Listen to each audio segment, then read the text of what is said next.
Right, we're off on another astronomical adventure, and what we've got here is in fact a magnetic hologram of one of Jupiter's moons, and in fact the one which is of most interest to astronomers. It's Europa, the one where they think there is life. Now, it's difficult to imagine, but there are a number of canes here which go around in a circle, and these are indicating the sort of the equator of the moon, if you like. Bigger circle. I didn't have a hula hoop which was big enough to do it, but you can imagine that this is the equator of the moon, and over the poles, if you like, there's going to be the North Pole, and way down here is going to be the South Pole of the moon. So if you can sort of stretch your imagination and imagine this big ball here, which is a magnetic hologram representing Europa and all the information that Europa contains. What we're after is some of that information. Now, what we do is, by using the magnetic fields, we're able to analyze for the different things which are in the moon. So if we actually start at the top, around the North Pole so to speak, we can pick up the icy layer, then below it the watery layer, then we come to the granite core, and inside that granite core there is in fact an inner core which is the iron and the nickel core right at the center there. Now, sometime in the past, of course, all of this was liquid, and gravity, being gravity, is going to pull all the heavy stuff to the center. So when we start analyzing the center, we find the gold and the iridium and the other heavy elements stuck in there. But interestingly, of course, one of the heavy elements which is going to go there is the uranium, the radioactive uranium. And so you're going to have this core with a fairly high concentration of radiation, radioactive material, and it's going to produce heat, and that's going to ensure that for a while this remains molten, but it's also going to ensure that heat is flowing out, and that heat, thinking of this as the core, that heat is going to go up and it's going to keep this watery ocean, vast watery ocean, it's going to keep it liquid, and above it, because of the cold of space, you're going to have a blanket of ice. So you've got a big thick layer of blanketing ice protecting the water. Now, ice of course doesn't have salt in it, so that's fresh water up there. All the salt is in this bit down here, and it's that bit that is going to contain the life. Now, does it contain life? The key is to use ATP, adenosine triphosphate. If you want to know if there are bacteria in the fuel tanks of the jetliner, you get people testing for ATP, because the bacteria reveal their presence with ATP. And so we test for ATP, and in this section it's full of ATP. Not only that, you've got many other chemicals which indicate the presence of life. Now, below it you've got the area that's producing all the heat, so you've got a atomic reactor, if you like, in slow motion, and the telltale signs of an atomic reactor in slow motion is, first of all, you're going to get helium released. It's going to degrade into lead. There's going to be lead there. There's going to be thorium there.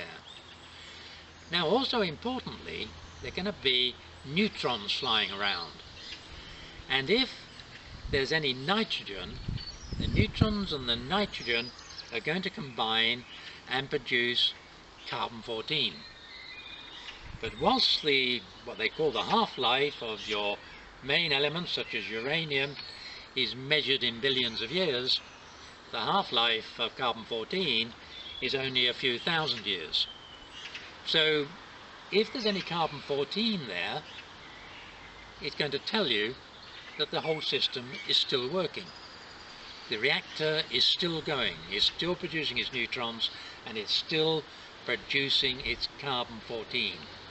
And you've guessed it, yes, there's carbon-14 in this layer. So we know that all of this is still working and producing heat. Now, the other thing we know is because there's a lot of life and a lot of activity going on there, there are going to be sedimentary layers down at the bottom here. And we've picked up these sedimentary layers and the chemicals that they contain. And they contain the chemicals that you would anticipate from living activity in the water column above. So we've got all the chemicals in this sedimentary layer telling us that there is life. So we're not dependent on the ATP alone, we've got other evidence telling us that there's a whole mass of living organisms in that water. And then as we move out, of course, and I should explain how we determine all these, because we have an actual probe. What we do is we push, this is the outside of the moon, and this is now more or less where the sedimentary layer is there, and we take the magnetic fields out and we then analyze the magnetic field, so we find out whether there's calcium there, there's sodium, there's nitrogen, all the other things that one's looked for. So with our probe we can now analyze what's in the sedimentary layers. We can also analyze what's in the water. And the other thing, and this is rather interesting, is that materials at different temperatures have their own magnetic field due to the way that the atoms and molecules are moving around as a result of their temperature level, their thermal activity. And if we put that probe right into the center, we pick up the magnetic field out here. Then we move into, from the center, we then move into the water, and the bottom of the water near the granite, we get there, and then the temperature drops right down when we get into the ice. So we've got the ice there. So we've got a temperature profile from the center of the moon out to the surface of the moon. Now, we're not finished there, because the moon, of course, has its own gravity and is going to attract things, and there are going to be things buzzing around it. So if we move out a bit, this is the surface of the moon, so we're moving out into space now, and what we find is that there's a ring of granite moving around. This is just part of the ring, but there's a whole ring right round the moon of chunks of granite. And those chunks of granite have the same signature, chemical signature, as the granite in the moon itself.